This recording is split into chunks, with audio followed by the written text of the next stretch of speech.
The military carrier ship Indomitable was one of the biggest ships in the human fleet. It carried hundreds of fighter planes and thousands of soldiers. It was a place where only the best pilots served. So when Lieutenant Park walked onto the main deck, people stopped and stared. She was small, very small. She stood only 157 centimeters tall. Her body was thin and her face was soft. She looked like a young student, not a fighter pilot. Her flight suit was too big for her, and she had to roll up the sleeves. She carried a small bag with her things and a folder with her transfer papers. Commander saw her first. He was the second in command of the whole ship. He was a big man, almost 2 meters tall, with wide shoulders and a hard face. He had been a pilot for 20 years before he became a commander. He walked toward the small woman with long, angry steps. "You are the new squadron leader," he asked. His voice was loud. Many people in the hangar turned to looked up at him. "Yes, sir, Lieutenant Park reporting for duty." Looked at her papers. Then he looked at her again. He shook his head slowly. "This must be a joke," he said. "I asked for experienced combat pilots, real fighters, and they send me this." He pointed at like she was a broken machine. "What are you, a desk worker? A secretary?" Did not move. Her face showed nothing.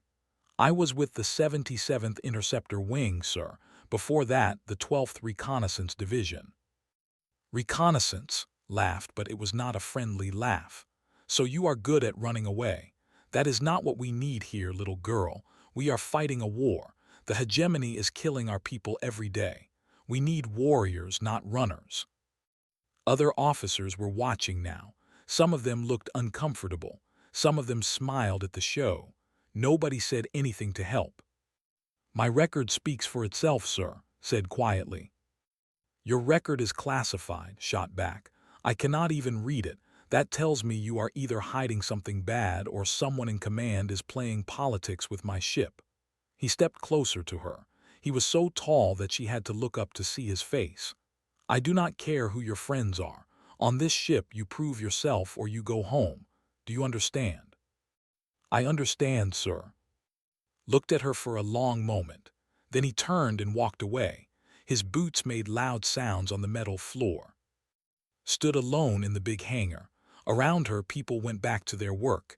They did not look at her. They did not talk to her. She was alone. But she was used to being alone.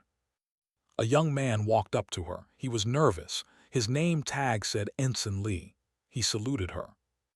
"Lieutenant Park, I am assigned to your squadron. I just finished training school last month." Looked at him. He was young, maybe 22 or 23. His eyes were bright and eager. He had never seen real combat. She could tell. "Get the other pilots," she said. "Meeting room 3, 10 minutes." "Yes, ma'am." Ran off to find the others. Walked slowly through the hangar. She passed rows of fighter ships. They were beautiful machines, fast and deadly. She knew every part of them. She had spent years learning how to fly, how to fight, how to survive. Nobody here knew her story. Nobody knew what she had done. The records were classified for a reason. The things she had seen, the things she had survived, they were not supposed to be possible. She thought about Outpost Gamma. She thought about the 47 pilots who had flown out with her that day. She thought about the friends she had lost, one by one, as they fought against something that should not exist. The Titan. That was what they called it. A hegemony war machine 10 kilometers long, bigger than any ship humans had ever built. It had guns that could destroy a carrier with one shot. It had shields that nothing could break through. It had killed thousands of soldiers in a single day. And she had faced it alone. Shook her head. That was the past. This was now. She had a new squadron to lead, a new mission to complete. Commander could mock her all he wanted. He did not know. He could not know. She found meeting room 3 and went inside. It was a small room with chairs and a big screen on the wall. She sat down and waited. One by one, the pilots came in.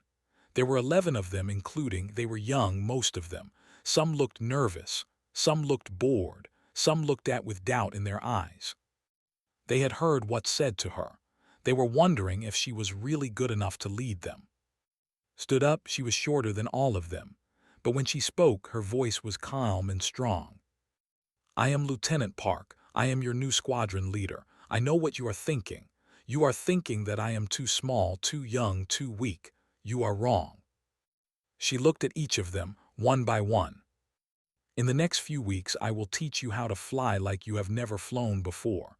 I will teach you how to fight, how to survive, how to win. Some of you will not like my methods. Some of you will want to quit. That is fine. But those of you who stay, those of you who trust me, you will become the best pilots in this fleet. Nobody said anything. They just watched her. Any questions? Silence. Smiled. It was a small smile, a tired smile. Good. Training starts tomorrow at 0600. Be ready. She walked out of the room, leaving them to wonder who she really was. 3 weeks passed on the Indomitable. In that time, something strange happened. Squadron became better, much better. They flew faster. They shot. They moved together like one machine. Other squadrons started to watch them during training. Even Commander noticed, though he said nothing. But herself remained a mystery. She never talked about her past. She never joined the other pilots for drinks or games. She trained them hard during the day, and at night she disappeared to her small room alone. Pilot officer wanted to know more. Was the person in the squadron. She was good with computers and data. She could find information that other people could not find. One night she sat within the food hall. They were eating dinner and talking quietly. I have been looking into her records, said. She kept her voice low so others could not hear. You can do that, asked. Her files are classified. Most of them, yes, but there are small pieces here and there, things that were not hidden well, showed him her tablet. Look at this. The 77th Interceptor Wing was stationed at Outpost Gamma 2 years ago. Outpost Gamma, tried to remember. I do not think we learned about that in school. That is because it was a disaster, said. Her face was serious. The hegemony attacked it with a huge force.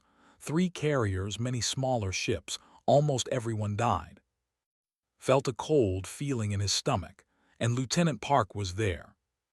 She was there, she survived, but here is the strange part, showed him another file. The reports mention something called Titan-class engagement protocol, but there is no explanation of what that means. Titan-class, what is that? I did not know either, until I found this. Pulled up an image on her tablet. It was dark and hard to see. The picture came from a damaged camera, but even so, could see something in the image that made his heart stop. It was a ship, but not like any ship he had ever seen. It was huge, enormous. The carriers next to it looked like small toys. The ship was covered with weapons, hundreds of guns, thousands of missile tubes. It looked like something from a nightmare. How big is that thing? Whispered. About 10 kilometers long. Could not believe it. 10 kilometers. That was bigger than a city. It is real, said a voice behind them. They both jumped and turned around, was standing there. Neither of them had heard her walk up. Her face was calm, but her eyes were dark. Lieutenant, we were just, started to say. I know what you were doing, sat down across from them. She looked at the image on the tablet for a long moment. The hegemony called it the world ender. We called it the Titan. And did not move. They did not speak. They just waited. When it came to Outpost Gamma, we had 47 fighters ready to fly, said slowly. We went out to fight it, to protect the civilian ships that were trying to escape. She paused. Her eyes were far away, looking at something they could not see. After 1 hour, we had 12 fighters left. After 2 hours, we had 3, then 2, then just me. What happened to the others? Asked softly. They died. His voice was flat, empty. The Titan's guns were too powerful. Our weapons could not hurt it. Nothing we did made any difference. But we kept fighting anyway. Because there were 5,000 civilians on those escape ships. 5,000 people who would die if we stopped. His hands were shaking. "But you survived, how?" Was quiet for a long time, then she stood up. "That is a story for another day." She walked away, leaving them alone with the terrible image on the tablet. Looked at, "What do you think happened?" "I do not know," said. "But I know one thing, Lieutenant Park is not what she seems. She is not just a pilot, she is something more." The next few days were strange. The story spread through the squadron. People started to look at differently. They still did not know the whole truth, but they knew something had happened. Something big. Commander heard the whispers too. He called to his office one evening. "People are talking," he said. He sat behind his desk looking at her with narrow eyes. "They say you were at Outpost Gamma. They say you fought against something called a Titan." Stood straight. "People talk, sir." "Is it true?" "My records are classified, sir. I cannot discuss them." Leaned forward. "I am second in command of this ship. I deserve to know who is flying under my command." "With respect, sir, if command wanted you to know, they would have told you." They stared at each other. His face was angry, but there was something else in his eyes now, something like doubt, like he was starting to wonder if he had made a mistake about her. "You are dismissed," he said finally. Saluted and left. That night she sat alone in her room. She looked at an old picture she kept in her pocket. It showed a group of pilots standing in front of their ships, 47 faces, 47 friends. All of them dead now, all except her. She touched the picture gently. "I am still fighting," she whispered. "I will not let you down." Outside her window, the stars moved slowly past. Somewhere out there, the war continued. The hegemony was still attacking human space. People were still dying. And somewhere, hidden in the darkness, the Titan was still out there. She had heard it badly 2 years ago, but she knew it was not destroyed. She could feel it. One day, she would have to face it again. And this time, she would finish what she started. The emergency alarm woke everyone on the ship. It was the middle of the night. Red lights flashed in every hallway. The loud voice of Captain Ryu came over the speakers. "All senior officers to the bridge. This is not a drill. Repeat, this is not a drill." Was already dressed and running before the message finished. She knew that sound. She had heard it before 2 years ago, right before everything went wrong. When she reached the bridge, the other officers were already there. Commander stood next to Captain Ryu. His face was pale. "What is happening?" asked. Captain Ryu pointed to the big screen on the wall. It showed a map of space with many dots on it. Green dots were human ships. Red dots were enemy ships. "We received a distress call," the captain said. "A civilian convoy.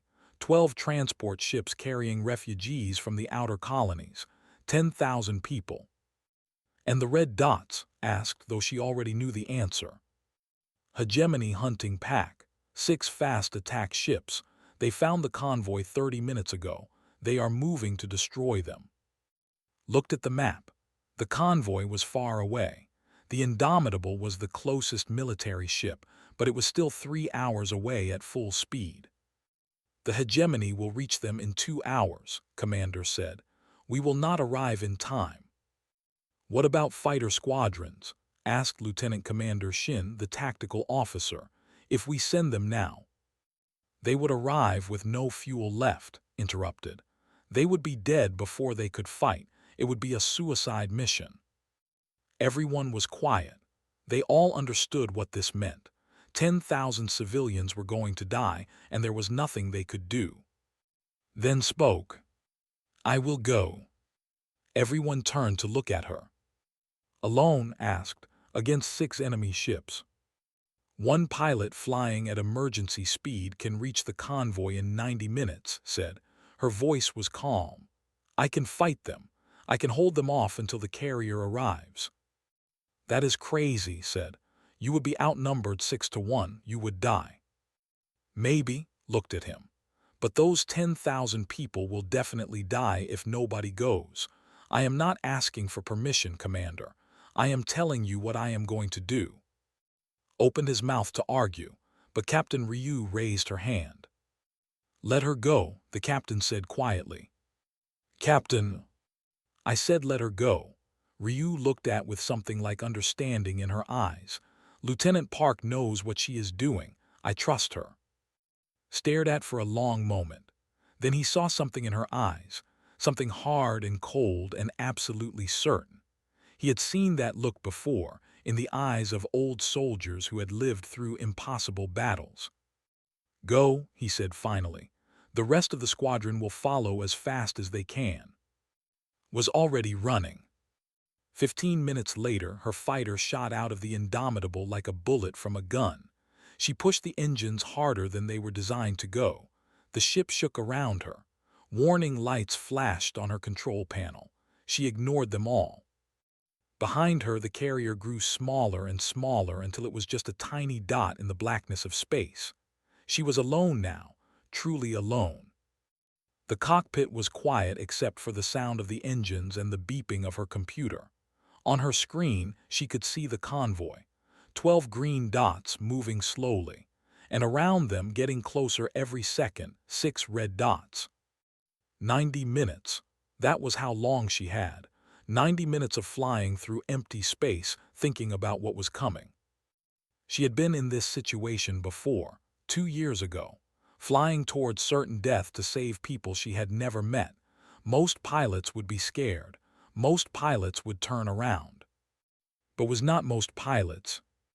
When she dropped out of emergency speed and entered the battle zone, the enemy ships did not see her at first. Why would they? She was one small fighter, no bigger than their own ships. She was not a threat. That was their first mistake. Her first shot destroyed the enemy leader before he knew she was there. Her second shot hit another ship's engine, sending it spinning away into the darkness. Then she was among them, moving faster than they could track. Her ship danced between their shots. She flew like nothing they had ever seen before. She was everywhere and nowhere at the same time. The enemy pilots were confused. They were trained to fight squadrons, not single fighters that moved like ghosts. They started shooting at each other by mistake. Their formation fell apart. Kept moving. She never stopped, never slowed down. Every shot she fired hit something. Every move she made put her in a better position. The battle lasted 4 minutes. When it was over, 4 enemy ships were destroyed. 2 more were damaged and drifting, their pilots begging for mercy on the radio. Flew in slow circles around the convoy, watching for more enemies. There were none. The refugees were safe. 90 minutes later, the Indomitable arrived. The crew found 12 transport ships, completely untouched. They found 4 destroyed enemy vessels and 2 captured ones. And they found 1 small fighter, scorched and damaged but still flying, still protecting the convoy. Commander watched ship land in the hangar. He watched her climb out, tired but alive. He thought about what she had done. 1 pilot against 6 enemy ships. 4 kills, 2 captures, no losses to the people she was protecting. He had called her weak. He had called her a runner. He had mocked her because she was small. He had been very, very wrong. The news spread through the ship in hours. By the next day, everyone knew what Lieutenant Park had done. They looked at her differently now, not with doubt, with wonder. But did not care about their looks. She had saved 10,000 people. That was enough. For now, the story of solo battle spread like fire. Everyone on the Indomitable talked about it. Pilots, engineers, cooks, doctors. They all wanted to know more about the small woman who had destroyed 6 enemy ships by herself. But there was no time to celebrate. 3 days after the convoy rescue, Captain Ryu called an emergency meeting. When arrived on the bridge, she could see that something was very wrong. The captain's face was white. Commander looked like he had not slept in days. "We have received new intelligence from Fleet Command," Captain Ryu said. "The hegemony is gathering their forces at the edge of human space, a massive fleet, bigger than anything we have ever seen." She pressed a button and the screen changed. It showed hundreds of red dots, carriers, cruisers, destroyers, an army of ships ready for war. They are planning a major attack on the inner colonies, the captain continued. If they succeed, millions of civilians will die. We are being ordered to join the defense fleet. How many ships do we have? Asked Lieutenant Commander Shin. 15 carriers, 40 cruisers, maybe 300 smaller ships. Captain Ryu paused. It will not be enough. Why not? Shin asked. We have good numbers, we can fight. The captain looked at, then she pressed another button. A new image appeared on the screen. It was blurry and dark, but recognized it immediately. Her hands became fists at her sides. The Titan. No, whispered from behind her. That is impossible. The official reports said it was destroyed. The official reports were wrong, said. Her voice was cold. The Titan was damaged at Outpost Gamma, badly damaged but not destroyed. Everyone on the bridge turned to look at her. How do you know that? Captain Ryu asked. Took a deep breath. It was time to tell the truth. Because I am the one who damaged it. The bridge went completely silent. Nobody moved, nobody breathed. At Outpost Gamma, my squadron was ordered to protect the civilian evacuation began. When the Titan arrived, our commander told us to attack, to buy time for the transports to escape. She looked at the image on the screen. The memories were painful, but she forced herself to continue. We knew we would die. The Titan was too powerful. Its shields blocked everything we threw at it. Its guns destroyed our ships like they were made of paper. 47 pilots flew out that day. Within 2 hours, I was the only one left. The only one? Commander asked quietly. Yes, my friends, my teachers, my leaders, all of them died fighting that thing. His voice was steady, but her eyes were bright with old pain. The civilian transports were almost safe, almost at the jump point, but the Titan was turning to follow them. If it caught them, 5,000 people would die. What did you do? Asked from the back of the room. I did the only thing I could. I flew straight at the Titan. Nobody spoke. They all waited. The Titan has a weakness, continued. A small one, a heat exhaust port near the main reactor. It is tiny and it is protected by hundreds of defense guns. Nobody can hit it. Nobody can even get close. She smiled, a sad and tired smile. But I had nothing left to lose. My friends were dead. My ship was falling apart. I flew into the heart of the Titan's defenses. I flew through more weapons fire than I can describe. I should have died 100 times, but somehow I made it through. You hit the exhaust port? Shin asked, his voice full of disbelief. I hit the exhaust port. The reactor went crazy. The Titan lost power to its weapons and engines. It could not chase the transports. It had to retreat or explode. Looked around the room at all the faces watching her. The transports made it to the jump point. 5,000 people survived, but I was the only pilot who came home. For a long moment, nobody knew what to say. Then Commander stepped forward. His face was completely changed. The anger and doubt were gone. In their place was something had never seen from him before. Respect. That is why your records are classified, he said slowly. You are not just a pilot. You are the reason we are still fighting this war. I am just someone who got lucky, replied. But luck does not last forever, and now the Titan is coming back. Captain Ryu nodded. The Titan will lead the hegemony attack. Our fleet is strong, but we cannot defeat that thing with normal tactics. We need a plan. I have a plan, said. Everyone looked at her. The same weakness exists. The exhaust port. If we can hit it again, we can destroy the Titan for good this time. But you said it yourself, Shin pointed out. Nobody can get through those defenses. You only survived because of luck. That is true. I was alone before. I had no choice but to try the impossible by myself. Looked around the room at her squadron members, at and all the others.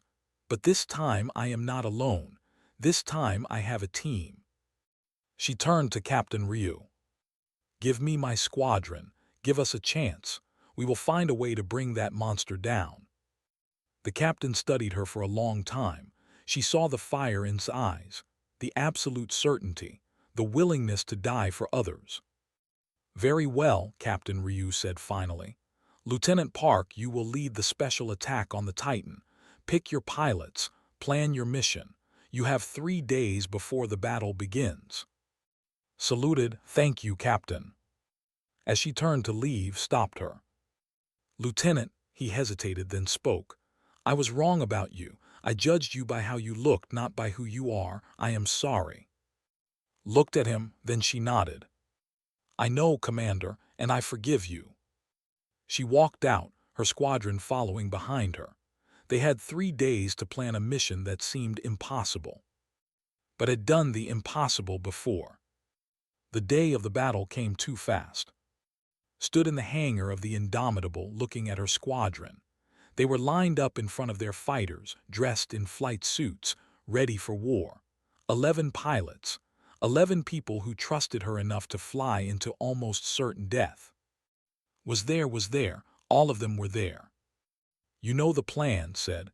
"We fly differently from normal squadrons. We do not stay in formation. We do not follow patterns. We move like water. We are impossible to predict. That is how we get through the Titan's defenses." She looked at each of them.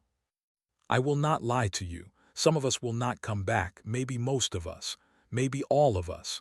If anyone wants to stay behind, I will understand. No shame, no judgment." Nobody moved, nobody spoke. They just looked at her with steady eyes. Smiled, "We are with you, Lieutenant, all the way." Felt something warm in her chest, pride, love. These people trusted her with their lives. "Then let us go kill a giant." They climbed into their fighters. Engines roared to life. One by one, they shot out of the carrier and into the blackness of space. Around them, the human fleet was preparing for battle. 15 carriers, 40 cruisers, hundreds of smaller ships. It was the biggest military force humans had ever assembled. And in the distance, the hegemony fleet was waiting. Hundreds of enemy vessels spread across space like a wall of death. And at the center of that wall, bigger than anything else, was the Titan. Saw it and felt her heart grow cold. It was just as she remembered. 10 kilometers of metal and weapons, a mountain floating in space, the thing that had killed all her friends. "All squadrons, this is Fleet Command," a voice said over the radio. "Begin attack." The battle started. Ships flew toward each other. Lasers and missiles filled the space between the fleets. Explosions lit up the darkness. Ships died on both sides. But in her squadron did not join the main battle. They had a different target. "Vanguard Squadron, begin approach," ordered. 12 fighters broke away from the fleet and flew straight toward the Titan. The giant ship saw them coming. Its defense guns began to turn. Thousands of weapons, all pointing at 12 small targets. "Remember the plan," said. "Follow my lead. When I go left, you go right. When I dive, you climb. Never be where they expect you to be." They hit the defense perimeter at full speed. It was chaos. Laser beams cut through space in every direction.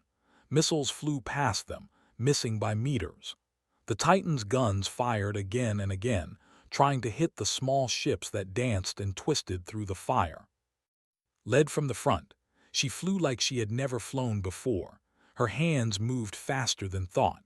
Her fighter spun and rolled and dove, always one step ahead of the guns.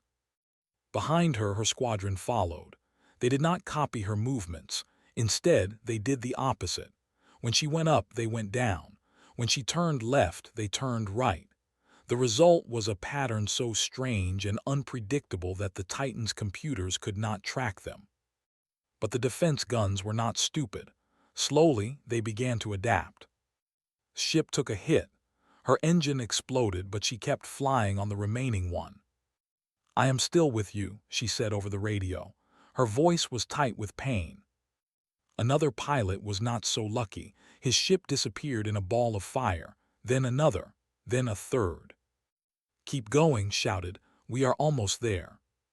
She could see the exhaust port now, a small dark circle on the side of the Titan, barely visible among all the weapons. It looked so tiny, so impossible to hit. But they were close, so close. Then the guns found her. A laser beam hit her left wing. Her fighter spun wildly. Warning alarms screamed in her ears. She fought for control, pulling hard on the steering. "Lieutenant," shouted. "I am fine," said through gritted teeth. "Keep going, get to the target." She pulled her damaged ship straight again. She was close to the exhaust port now, very close, but the defense guns were all turning toward her. Hundreds of weapons, all pointing at her small, broken fighter. She understood what she had to do. She said calmly, "When I give the signal, take the shot." "What are you going to do?" "I am going to give you an opening." Before he could answer, pushed her engines to maximum. Her fighter screamed forward, straight at the heart of the Titan's defenses. Every gun turned to follow her. Every weapon tried to hit her. She was the center of attention now, the only target that mattered. For 3 seconds she danced through a storm of fire that would have killed any other pilot. Her ship twisted and spun, barely avoiding death again and again. She was a ghost, a shadow, impossible to hit. And in those 3 seconds flew in unnoticed. He was the youngest pilot in the squadron, the one who had watched get mocked on his first day, the one who had believed in her from the beginning. Now he fired a single perfect shot into the exhaust port. The effect was immediate. The Titan's reactor went wild. Fire burst from inside the giant ship. Its weapons stopped firing. Its engines died. "All units break off," shouted. "Maximum speed now." The surviving pilots fled the dying giant. Behind them, the Titan began to tear itself apart. Explosions rippled across its hull. Pieces of metal flew off in every direction. The reactor, damaged beyond repair this time, finally gave up. The world ender exploded. A flash of light brighter than a star filled the screen. When it faded, there was nothing left but dust and debris. The Titan was gone, forever. On the bridge of the Indomitable, Commander watched in silence. Then he began to laugh. He could not help it. He laughed and laughed until tears ran down his face. "She did it," he said. "That small, impossible woman actually did it." The hegemony fleet, seeing their greatest weapon destroyed, fell into chaos. Without the Titan to lead them, they had no plan. The human fleet attacked with everything they had. Within hours, the enemy was retreating. The battle was won. Landed her damaged fighter in the hangar. Her hands were shaking. Her body was covered in sweat, but she was alive. She had lost 3 pilots, 3 good people who had trusted her. She would remember their names forever. But she had saved millions. The inner colonies were safe. The war was not over, but the biggest threat was gone. As she climbed out of her fighter, she found Commander waiting for her. He mocked her size, said quietly. He did not know she had stood against a Titan. Looked at him. "Who said that?" "I did just now," smiled, and for the first time it was a real smile. "It is going to be part of the official report. I want everyone to know your story." Thought about her fallen friends, the 47 from Outpost Gamma, the 3 from today. All of them had died so others could live. "Make sure you include their names," she said. "All of them, they were the real heroes." Nodded, "I will." As walked away and ran up to her. They hugged her, tears in their eyes. They were alive. Against all odds, they were alive. And somewhere among the stars, the spirits of 47 pilots watched over them. Their sister had kept her promise. She had finished what they started.